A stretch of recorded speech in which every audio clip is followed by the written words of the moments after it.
Coronavirus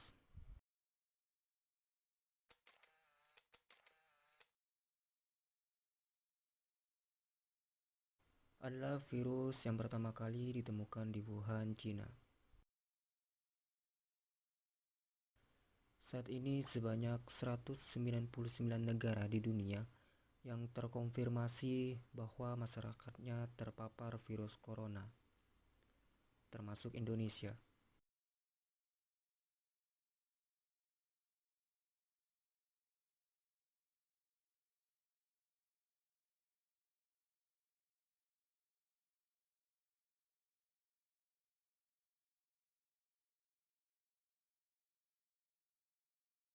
Tidak berselang lama munculnya berita COVID-19. Kasus positif corona semakin meningkat. Sebanyak 1,51 juta kasus positif corona dan 1,34 orang dinyatakan sembuh dari COVID-19. Serta sebanyak 40.754 orang dinyatakan meninggal akibat COVID-19. Kini setahun sudah virus corona menyerang Indonesia. Pemerintah pun tidak tinggal diam dengan merencanakan vaksinasi nasional agar virus corona cepat menghilang dari negeri ini.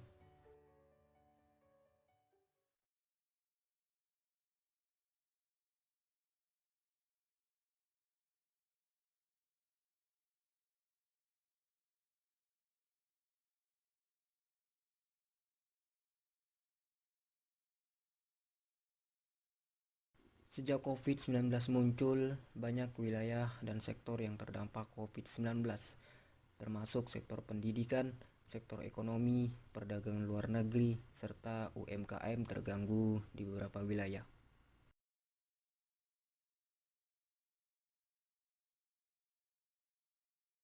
Namun, tidak semua wilayah di Indonesia terkena dampak buruk dari adanya COVID-19. Bahkan sebagai contoh, kafe yang ada di wilayah Kabupaten Kuburaya, tepatnya di Desa Kula II, seperti tidak terdampak sama sekali dengan adanya COVID-19.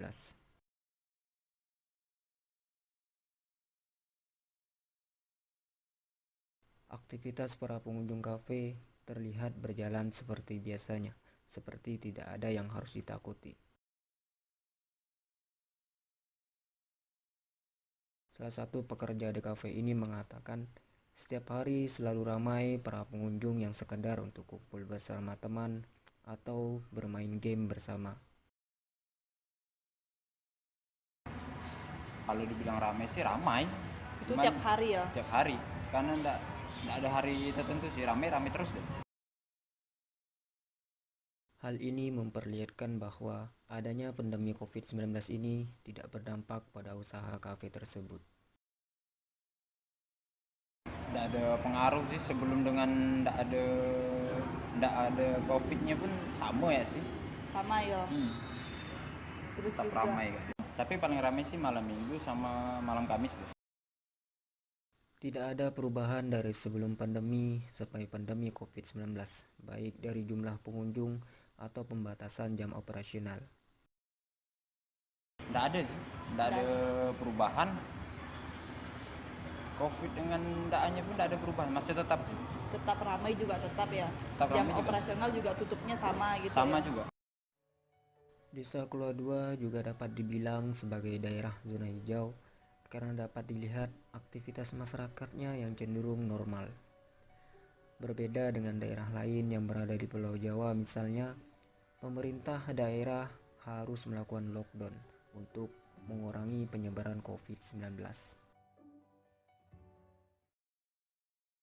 Tidak jarang aparat setempat menghimbau kepada masyarakat atau para pengunjung kafe agar tetap mematuhi protokol kesehatan. Kalau Satpol PP sih nggak pernah, cuman polisi itu pun cuman tuh peringatin aja sih.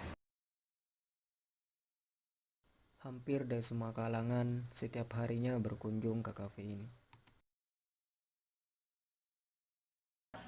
Kalau kalangan bapak-bapak pun ada, ibu-ibu pun ada, sama remaja-remaja pun ada. Bahkan pada umumnya anak remaja lah yang paling sering datang berkunjung.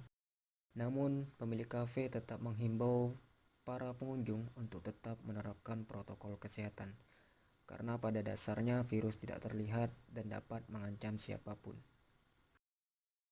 Itu ada hari-harinya sih, macam malam minggu itu wajib, Jadi karena kita harus jaga-jaga gak sih. Tidak jarang para remaja yang datang hanya sekedar nongkrong dan bersantai saat ada waktu luang serta bermain game. Kalau saya ke kafe itu biasanya ya nyantai, nongkrong, wifi-an, terus main game, sekedar dan juga ngopi. Saya biasa nongkrong itu sama terkadang juga sama teman-teman saya. kadang sendiri juga ya gitu. Iya, kadang saya juga sendiri. Walaupun di masa pandemi, para pengunjung tetap dengan kesadaran diri untuk menerapkan protokol kesehatan agar terhindar dari ancaman virus corona dengan menerapkan 3M. Untuk ngumpul di kafe itu saya juga merasakan takut karena di sini kan selama masa pandemi ini juga ada protokol kesehatan dan kita harus juga menerapkan protokol kesehatan itu. Selain itu, para pengunjung juga sadar akan bahaya dari adanya pandemi COVID-19 ini. Maka dari itu, para pengunjung juga membekali diri dengan mengikuti anjuran pemerintah agar tetap aman ketika berada di luar rumah. Untuk hal-hal yang saya siapin selama saya nongkrong dan keluar rumah selama masa pandemi ada seperti saya harus menggunakan masker dan memakai masker, menjaga jarak, terus saya harus membawa hand sanitizer. Akibat dari adanya pandemi ini juga merugikan para pengunjung atau para remaja, karena jam nongkrong bersama teman berkurang akibat dari adanya pandemi COVID-19 ini. Untuk jam nongkrong selama masa pandemi ini jamnya berkurang. Kalau biasa itu saya kadang sampai jam 12 malam, untuk sekarang cuman sampai jam 9 malam atau 10 malam. Pandemi COVID-19 telah memberikan berbagai dampak pada setiap aspek kehidupan masyarakat di Indonesia, terutama sektor perekonomian. Berbagai kebijakan yang dikeluarkan oleh pemerintah, termasuk PSBB, semata-mata untuk menanggulangi bencana ini. Namun ternyata tidak semua daerah di Indonesia yang terkena imbasnya akibat COVID-19 ini. Maka dari itu, kita harus tetap waspada karena pada dasarnya virus ini tidak terlihat dan dapat mengancam siapapun dan dimanapun.